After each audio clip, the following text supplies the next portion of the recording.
নমস্কার বন্ধুরা, আশা করি সবাই ভালো আছেন এবং সুস্থ আছেন। দেখতেই পাচ্ছেন আজকে একটা নতুন রেসিপি নিয়ে আপনাদের সামনে হাজির হয়েছি। খুব সহজ এবং খুব চটজলদি হয়ে যাবে এমন একটা রেসিপি। এটা শীতকালের ফুলকপি নয়, এটা এপ্রিল মে মাসের ফুলকপি। আজকের রেসিপি হচ্ছে নিরামিষ ফুলকপির ডালনা। কিভাবে নিরামিষ ফুলকপির ডালনা খুব সহজে ঝটপট করে নেওয়া যায়, চলুন আজকে দেখে নিই। প্রথমে বলে রাখি, আমি এই ফুলকপি এবং আলু ডুমো ডুমো করে কেটে নিয়েছি। এই দুটোকেই আমি একটা কড়াইয়ের মধ্যে গরম জলে সামান্য নুন দিয়ে হালকা সিদ্ধ করে নিয়েছি। নুন দিয়ে হালকা সিদ্ধ করার ফলে ফুলকপির মধ্যে যদি কোনো পোকা থেকে থাকে সেগুলো বেরিয়ে যায়। এরপর আমরা আলু এবং ফুলকপিকে ভেজে নেব। তাহলে চলুন ফুলকপি এবং আলুটা একে একে ভেজে নিই।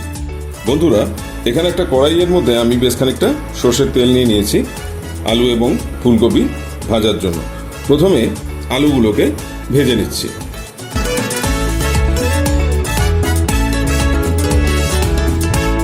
সামান্য একটু নুন দিয়ে নিচ্ছি আর খুব সামান্য একটু হলুদ দিয়ে নিচ্ছি।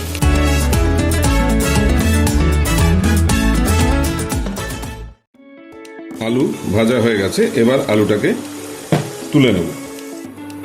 দেখুন বন্ধুরা, আলুটা ভেজে ভালো করে তুলে নিলাম। এরপর ওই তেলেই সিদ্ধ করে রাখা ফুলকপিগুলো ভেজে নেব।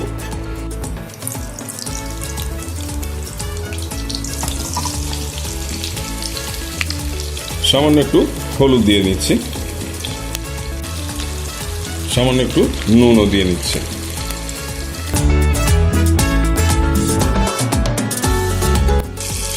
একটা সময় শীতকাল ছাড়া ফুলকপি পাওয়া যেত না, এখন কিন্তু সারা বছরই ফুলকপি বাঁধাকপি সবই পাওয়া যায়।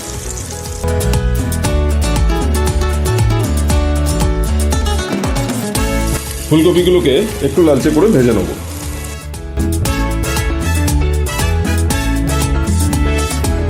দেখুন বন্ধুরা, ফুলকপিটাকেও আমি লালচে করে ভালো করে ভেজে নিয়েছি।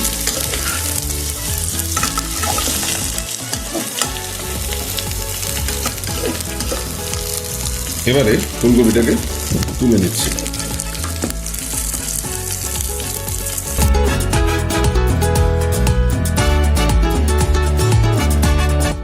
দেখুন বন্ধুরা, ফুলকপিটাকে ভেজে তুলে নিলাম।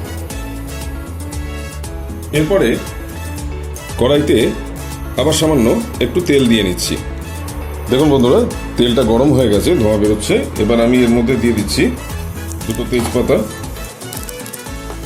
দুটো শুকনো লঙ্কা, 1 চামচ গোটা জিরে। ফোড়নটাকে একটু ভালো করে নেড়ে চেড়ে নিচ্ছি।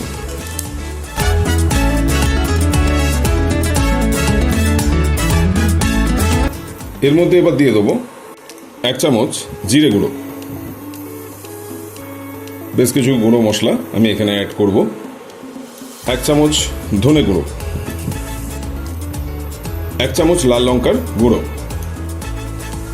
1 চামচ কাশ্মীরি মির্চ, 1 চামচ আদা বাটা,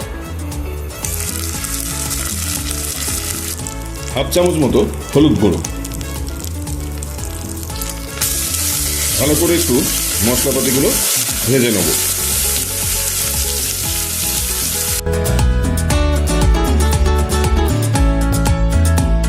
সামান্য একটু জল ব্যবহার করব।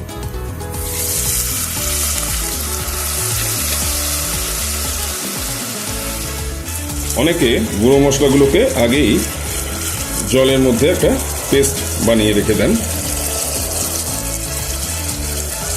সেটাও করা যেতে পারে। আর না হলে এভাবে গুঁড়ো মশলা দিয়ে ভাজতে ভাজতে তখন একটু জল দিয়ে ভালো করে মিশিয়ে নিতে পারেন।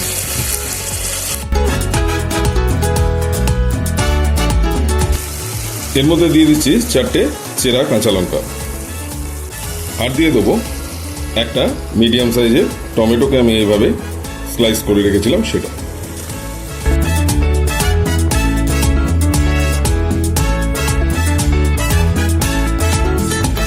সামান্য নুন দেবো।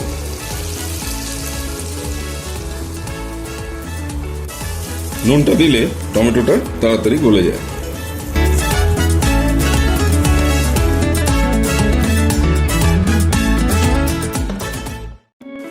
দেখুন বন্ধুরা, টমেটোটা একদমই ভালোভাবে মিশে গেছে সমস্ত মশলার সাথে। খুব ভালো করে কষে নিয়েছি। এবার আমি ইন্ডাকশনটা বন্ধ করে দিচ্ছি। এর মধ্যে আমি এবার 100 গ্রাম ফেটিয়ে রাখা টক দই দিয়ে দিচ্ছি। সমস্ত মশলার সাথে খুব ভালো করে আমি এটাকে মিশিয়ে নিচ্ছি।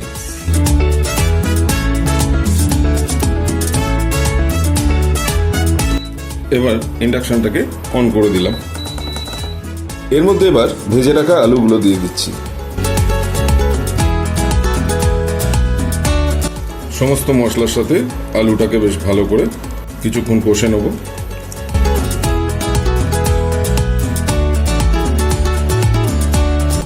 দেখুন বন্ধুরা, আলু দিয়ে ভালো করে মশলার সাথে কষে নিয়েছি। এরপর দিয়ে দেবো ভেজে রাখা ফুলকপির টুকরোগুলো।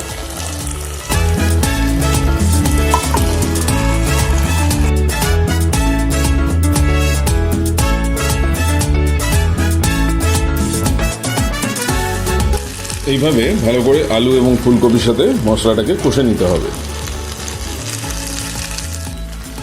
দেখুন বন্ধুরা, খুব ভালো করে কষে নিয়েছি। এরপরে দিয়ে দিচ্ছি 1 চামচ চিনি, আর দিয়ে দেবো সামান্য ধনেপাতা।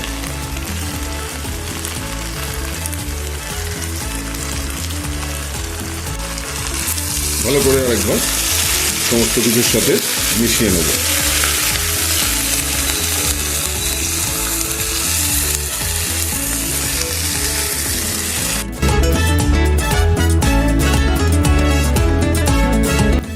এরপরে আমি 250 থেকে 300 ml মতো জল দিয়ে দিচ্ছি।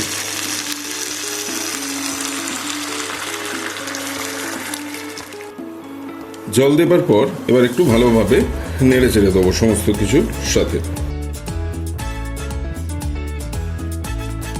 বেশ কিছুক্ষণ 10 মিনিট মতো এবার আমি ঢাকা দিয়ে ফোটাবো আলু এবং ফুলকপিটাকে সিদ্ধ করার জন্য। তার আগে 1/2 চামচ মতো গরম মশলার গুঁড়ো দিয়ে দিচ্ছি।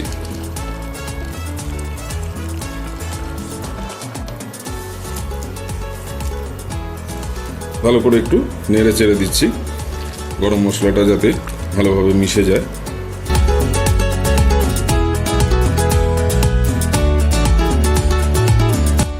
তাহলে বন্ধুরা, এবার লিডটা লাগিয়ে দিচ্ছি। 10 মিনিট বাদে ফিরে আসছি। 10 মিনিট বাদে ফিরে এলাম। দেখেই বোঝা যাচ্ছে খুব সুন্দরভাবে সিদ্ধ হয়ে গেছে আলু এবং ফুলকপিগুলো।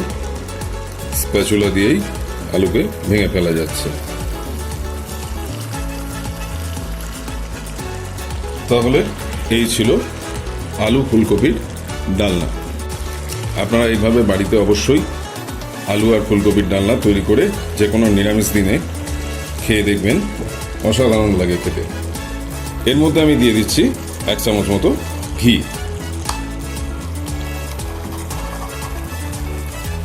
নুনটা একটু কম লাগছে, সামান্য টেস্ট করে দেখলাম। এই সময় আমি একটু নুন দিয়ে নিচ্ছি। এবার আমি লিডটা লাগিয়ে দিয়ে 10 মিনিট দমে রেখে দেবো। তাহলে এই ছিল আজকের খুব সহজ রেসিপি ফুলকপি আলুর ডালনা।